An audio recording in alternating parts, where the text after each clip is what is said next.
Hello everyone, this is fiber letter. There are several types of optical fiber connector and fish polishing. Usually, optical fiber connector polishing is divided into three types: PC, UPC, and APC.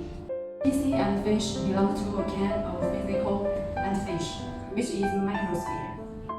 UPC is more optimized in PC technology, the polishing and the smoothness of the endfish.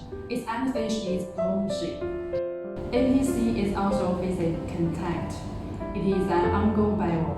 And finally, how many degrees is the bevel of the final of APC contactor?